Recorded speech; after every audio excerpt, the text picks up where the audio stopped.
Donald Trump is now attacking the Financial Monitor retired federal judge Barbara Jones, who was appointed in the New York Attorney General's civil fraud case to monitor the Trump organization and to prepare and submit reports to the judge presiding over that case, Justice Arthur Engoron. Retired federal judge Barbara Jones submitted a report last Friday that discussed what she observed over the past 14 months as the Financial Monitor. In her letter, and we've covered it here on the MeidasTouch Network, she identified that the Trump organization, during the pendency of the litigation by New York Attorney General Letitia James, that the Trump organization still had incomplete financial disclosures, inconsistent financial disclosures, and errors. And as we've talked about here, Judge Barbara Jones seemed to even point out that there may have been some phantom loans that were on the books at the Trump organization, which didn't take place, like a $48 million or $50 million loan that apparently an entity controlled by Trump unit acquisitions made to Donald Trump, which on further diligence, Judge Jones determined didn't exist. I did a video on that to determine whether or not that could be an unlawful debt parking scheme. So now Donald Trump's lawyer, Cliff Robert, has sent a letter to Justice Arthur Engoron attacking the Financial Monitor. Very distinguished retired federal judge Barbara Jones. And in this letter to Justice Arthur Engoron, they attack Judge Barbara Jones. They're sending it to a judge, Judge Engoron, who they also attack. But in this letter, they really go after Judge Barbara Jones. They say that she lacks competency, casts serious doubt on the monitor's competency based on, they claim, the letter that she sent to Justice Arthur Engoron on Friday. They also compare her to Javert from Les Mis. I'm not making this up, folks. And they basically say in this letter, and this is what they accuse retired federal judge Barbara Jones of doing, that she just wants Donald Trump's money, so she wants to remain the Financial Monitor. She's already been paid, they say, about $2.6 or $2.8 million by the Trump organization to perform her Financial Monitor services, and they claim that the reason that she's identifying these incomplete disclosures, inconsistent disclosures, and errors in the letter that she submitted on Friday is because she wants to give herself more employment by continuing to be a Financial Monitor over the Trump organization. And just to be very clear, some of the most ridiculous accusation possible to make. I know you know that already, but retired federal judge Barbara Jones is like one of the most in-demand retired federal judges for independent monitorships to serve as independent referees in cases. And so she could pretty much find employment anywhere. She probably has a waiting list that goes longer than a year. But this is, in Trump's world, how they attack her.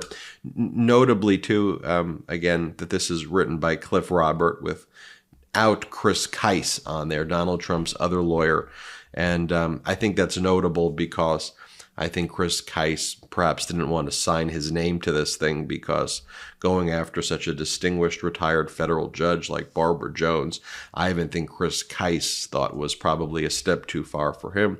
Here, let's just take a look at this letter, January 29th, 2024. So first thing Donald Trump does on Monday is have his lawyer Cliff Robert attack the Financial Monitor, Judge Barbara Jones. Here's what it says. Dear Justice Engoron, as you are aware, this firm represents defendants Donald Trump Jr. and Eric Trump. Well, at least they start off with defendant versus what Alina Habba calls him. The January 26th report, referring to the Financial Monitor's report by Barbara Jones. The January 26th report, issued mere days before an expected decision, has only two obvious purposes. Just pause there. The obvious decision is the fact that Justice Arthur Engoron stated that he was going to make a ruling in this case before February. So that's why they're saying it's days before the ruling. But it wasn't like Judge Barbara Jones had nefarious timing. That's the whole reason that the report is being submitted, is to assist Justice Arthur Engoron in his final decision, because one of the things that New York Attorney General Letitia James is requesting is a continued monitorship with even more robust powers for the monitor. So, of course, the monitor is going to submit a report before the decision is reached to determine whether that's one of the remedies that should take place. Justice Arthur Engoron requested the letter for that very purpose, but Trump's lawyer cast that as a very nefarious thing taking place.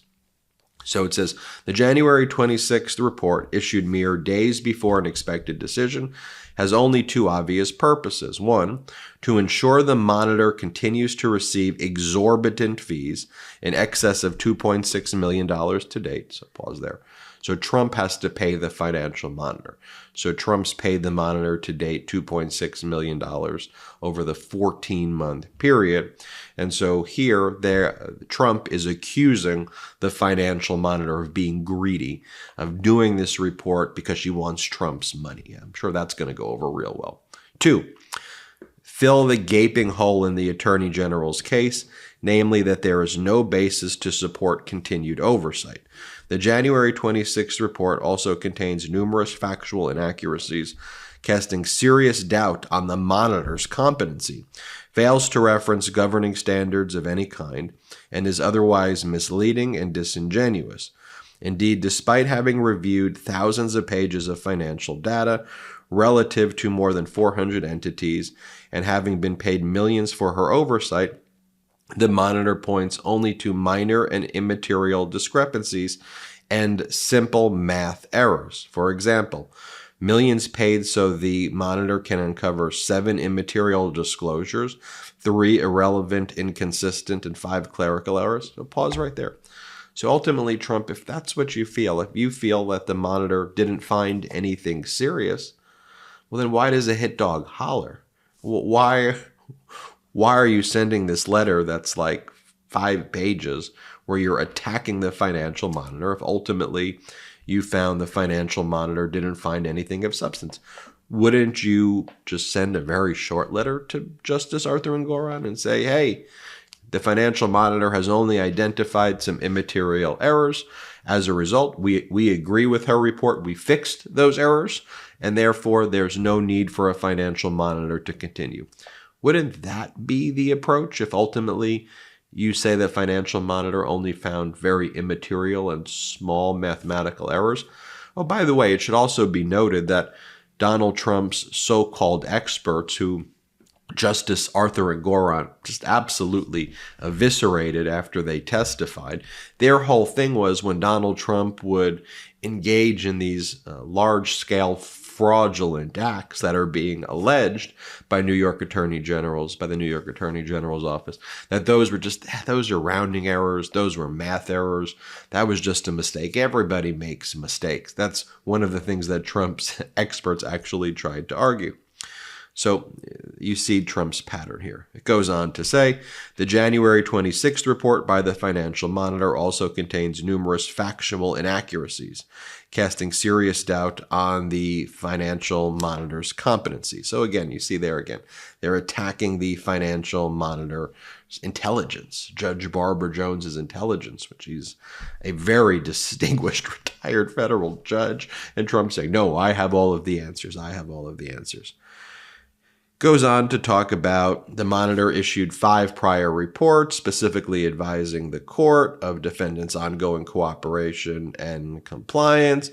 And now for the first time, it includes these self-serving statements.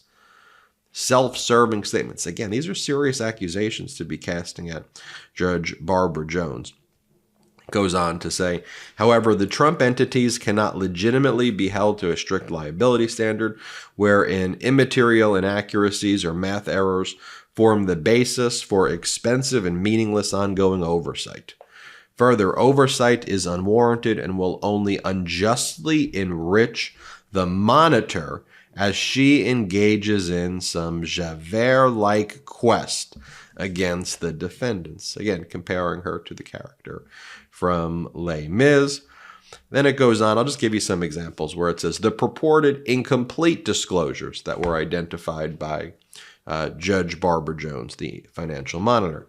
First, the monitor states that certain loans still require that defendants submit financial information fairly representing the financial condition of the guarantor in a manner consistent with the documents previously provided, and that in 2022, defendants elected to provide the trust material assets and material liabilities, which does not represent the financial condition of the guarantor or other financial information about the listed assets. However, as the court and monitor are aware, the statement of financial condition is no longer prepared. Instead, the Trump entities prepare the MAML, the material assets and material liabilities, which includes material debt of each property. The MAML has been provided by the Trump entities to certain lenders. No lender has raised an objection to receiving the MAML, and each lender has accepted it without incident.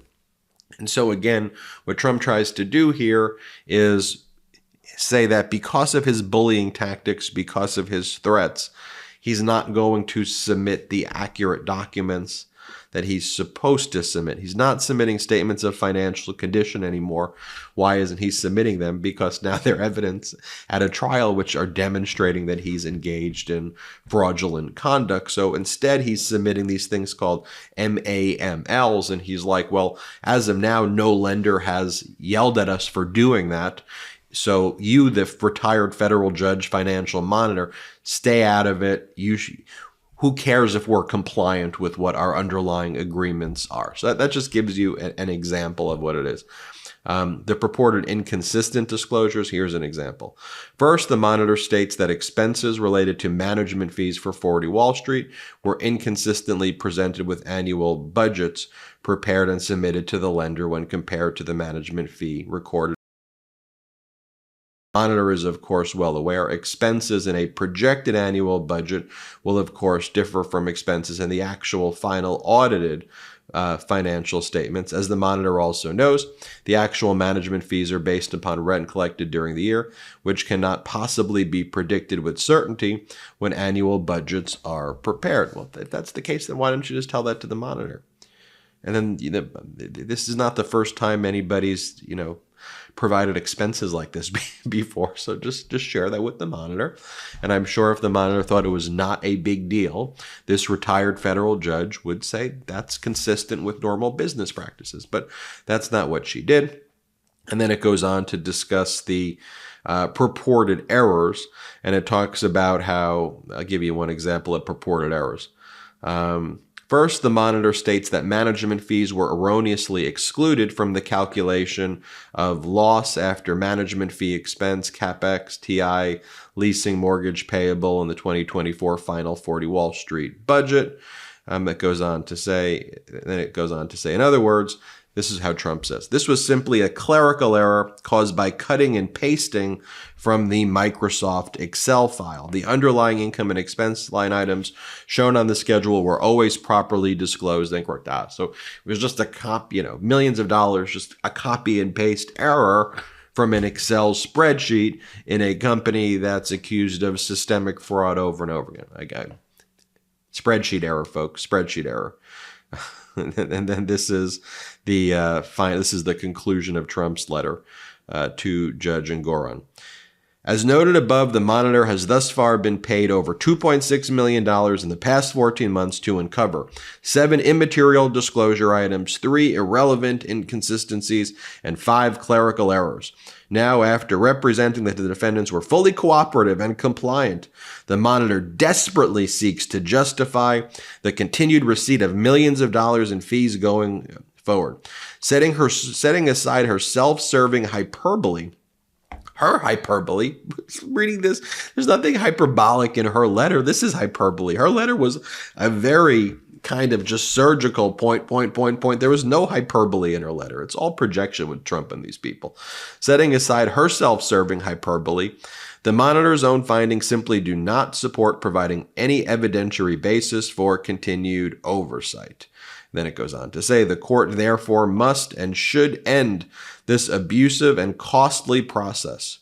Should the court have any questions, please feel free to contact me. Clifford Robert, and note again, Chris Kice is not included there. And again, this letter was in response to Judge Barbara Jones' Friday letter to Judge Engoron talking about the 14 months that she has reviewed the Trump Organization's financials. Trump and his lawyers have attacked Justice Arthur Engoron over and over and over, and now they're attacking the independent monitor before Justice Arthur Engoron. It's just what they do. They attack every well-respected judge, every judge out there, and they just think this bullying tactics that they're going to get away with it. Well, stay tuned, folks. This is not going to go well for Donald Trump, that's for sure. I'm Ben Meiselas from the MeidasTouch Network. Hit subscribe. We're on our way to 3 million subscribers now, thanks to your support. We're on our way to 3. Have a good day. Love this video? Make sure you stay up to date on the latest breaking news and all things Meidas by signing up to the MeidasTouch newsletter at MeidasTouch.com/newsletter.